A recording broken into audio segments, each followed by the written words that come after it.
60 second news की शुरुआत करेंगे सबसे पहले यूपी की खबर के साथ, क्योंकि यूपी में एक नया सियासी घमासान छिड़ गया है। दरअसल आज जयप्रकाश नारायण की जयंती है। इस मौके पर समाजवादी पार्टी जयप्रकाश नारायण इंटरनेशनल सेंटर में कार्यक्रम रखना चाहती है, लेकिन इस सेंटर के गेट को टीन की शेड से ढक दिया गया है, जिसके बाद यूपी की सियासत गर्मा गई है। जैसे ही खबर लगी कि गोमती नगर में बने जयप्रकाश नारायण इंटरनेशनल सेंटर के गेट को ढक दिया गया है, अखिलेश यादव खुद वहां पहुंच गए और हालात का जायजा लिया और सरकार पर कई आरोप मढ़ दिए। ये कोई पहली बार नहीं हो रहा है। हर वर्ष जयप्रकाश जयंती के दिन समाजवादी लोग यहाँ इकट्ठे होते थे। ये टीन शेड लगा करके सरकार आखिरकार क्या छिपाना चाहती है? कहीं ऐसा तो नहीं कि बेचने की तैयारी हो? विवाद बढ़ता देख रात में ही एलडीए ने टीन शेड पर लिखवा दिया कि भवन में निर्माण काम चल रहा है, लिहाजा यहाँ कोई कार्यक्रम नहीं हो सकता। जेपीएनआईसी जहां पर अखिलेश यादव को आना है, जयप्रकाश नारायण की मूर्ति पर माल्यार्पण करना है, उस पर पहले टीन शेड लगाया गया और लिखा जा रहा है भवन निर्माणाधीन है, क्योंकि अंदर जो कंस्ट्रक्शन का जो काम है वो कहीं ना कहीं अभी चल रहा है। लखनऊ पुलिस ने इस पूरे इलाके में ट्रैफिक डायवर्जन का आदेश जारी कर दिया है।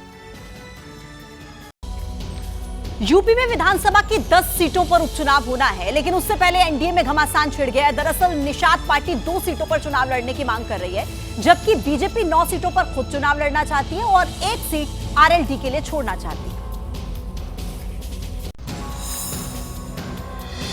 ये तकरीबन तय हो गया है कि यूपी में होने वाले विधानसभा उपचुनाव में बीजेपी 10 में से 9 सीटों पर लड़ेगी। सीएम योगी आदित्यनाथ की मौजूदगी में हुई बीजेपी की कोर कमेटी की बैठक में बीजेपी ने 9 सीटों के लिए 27 नामों का पैनल फाइनल कर लिया है। इन नामों को केंद्रीय नेतृत्व की आखिरी मुहर लगाने के लिए दिल्ली भेजा जाएगा। मीरापुर विधानसभा सीट आरएलडी को दी जाएगी। निषाद पार्टी को सीट देने पर फिलहाल कोई फैसला नहीं किया गया है, लेकिन निषाद पार्टी 2 सीटें मांग रही है। पहले भी परंपरा रही भारतीय जनता पार्टी गठबंधन दलों को सम्मान देती है और जिनका सीट होता है उनको लड़ाती है। हमारे पास भी प्रत्याशी उनके पास भी है, जो जिताऊ हो और दोनों पार्टियों का पसंद हो, जनता का पसंद हो और पार्टी का कार्यकर्ता हो और पार्टी से समर्थित उम्मीदवार हो, उसको तय करके हम लोग लड़ाएंगे और जीत सुनिश्चित करें। बीजेपी के रुख से संजय निषाद नाराज हैं और अब वो बीजेपी आला कमान से बैठक करने दिल्ली पहुंच रहे हैं। संजय निषाद 2 सीट मंझवा और कटिहरी सीट पर लड़ने को लेकर अड़े हुए हैं। 2022 में मंझवा सीट पर निषाद पार्टी जीती थी और कटिहरी सीट पर लड़कर हारी थी। उमर अब्दुल्ला के जम्मू कश्मीर का मुख्यमंत्री बनने पर मुहर लग गई है। दरअसल उमर अब्दुल्ला को उनकी पार्टी नेशनल कॉन्फ्रेंस ने विधायक दल का नेता चुन लिया है। आज नेशनल कॉन्फ्रेंस और कांग्रेस के विधायकों की बैठक होगी, जिसके बाद उन्हें गठबंधन दल का नेता भी चुना जाएगा और उसके बाद वो सरकार बनाने का दावा पेश करेंगे। उमर अब्दुल्ला ने दूसरी बार जम्मू कश्मीर का सीएम बनने की ओर एक और कदम बढ़ा लिया है। श्रीनगर में हुई नेशनल कॉन्फ्रेंस की विधायक दल की बैठक में उन्हें नेता चुना गया। लेजिस्लेटर्स का दिल की गहराइयों से शुक्रगुजार हूं कि उन्होंने मुझ पे एतमाद जताया, मुझ पे भरोसा किया। जम्मू कश्मीर के विधानसभा चुनाव में 90 सीटों में से 42 सीटें जीतकर नेशनल कॉन्फ्रेंस सबसे बड़ी पार्टी बनी है। नेशनल कॉन्फ्रेंस ने कांग्रेस के साथ मिलकर चुनाव लड़ा था। कांग्रेस को केवल 6 सीटें ही मिली। आज श्रीनगर में गठबंधन के विधायकों की बैठक होगी, जिसमें उमर अब्दुल्ला को गठबंधन दल का नेता चुना जाएगा। फिर उमर अब्दुल्ला उपराज्यपाल से मिलकर नई सरकार के गठन का दावा पेश करेंगे। 4 निर्दलीय विधायकों ने भी उमर अब्दुल्ला को समर्थन देने का ऐलान किया है। इस बीच नेशनल कॉन्फ्रेंस पर पीडीपी ने अपने कार्यकर्ताओं से मारपीट के आरोप लगाए हैं। उनके वर्कर्स, एनसी के वर्कर्स हमारे वर्कर्स को हरास कर रहे हैं। नहीं करने दूंगी। मैंने इलेक्शन हारा है, लेकिन मेरे वर्कर्स पे अगर आपने एक आंच भी आने दी तो मैं आपको सेट करूंगी। अब बात दिल्ली की करते हैं, जहां पर दिल्ली में सीएम आवास को पीडब्ल्यूडी के द्वारा सील करने के बाद एक नया विवाद छिड़ गया। दरअसल बीजेपी ने सीएम आवास के इंफ्रा ऑडिट कराने की मांग उठाई है और दूसरी तरफ आतिशी, जो अपने निजी घर से ही कामकाज कर रही हैं, उनका कहना है कि हताश बीजेपी अब सीएम आवास पर कब्जा करना चाहती है। कमरे में सामान पैक पड़ा है और सीएम आतिशी उसी सामान के बीच सोफे पर बैठकर फाइलें साइन कर रही हैं, फोन रिसीव कर रही हैं।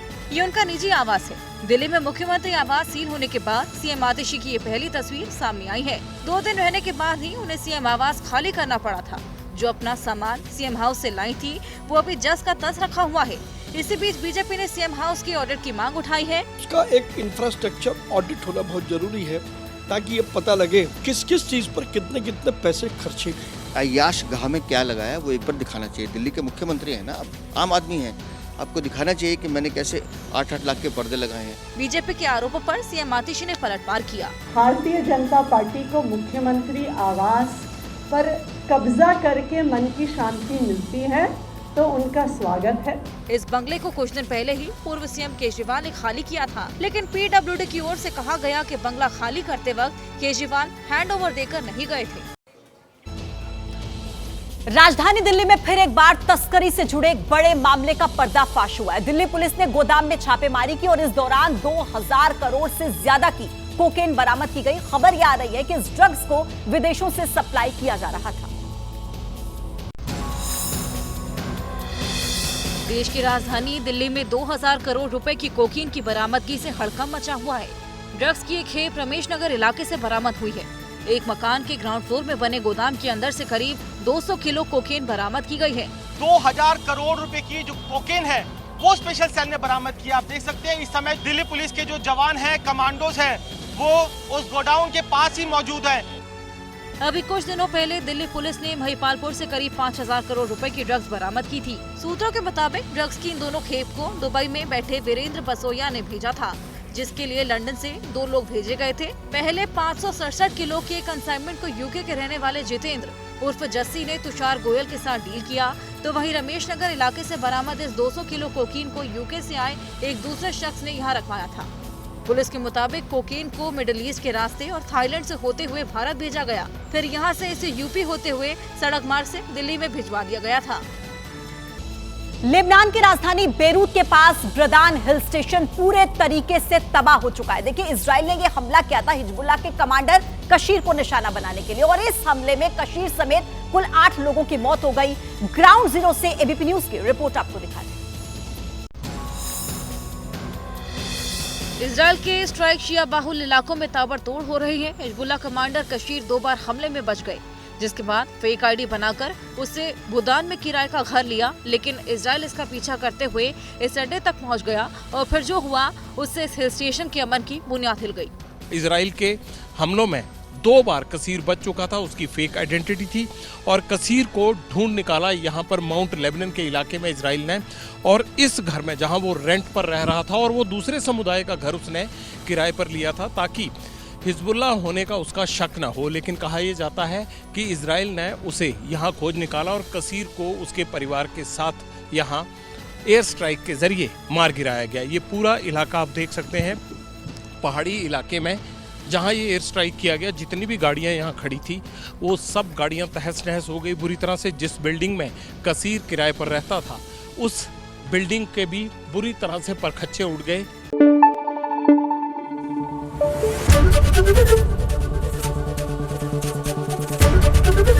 एबीपी न्यूज आपको रखे आगे।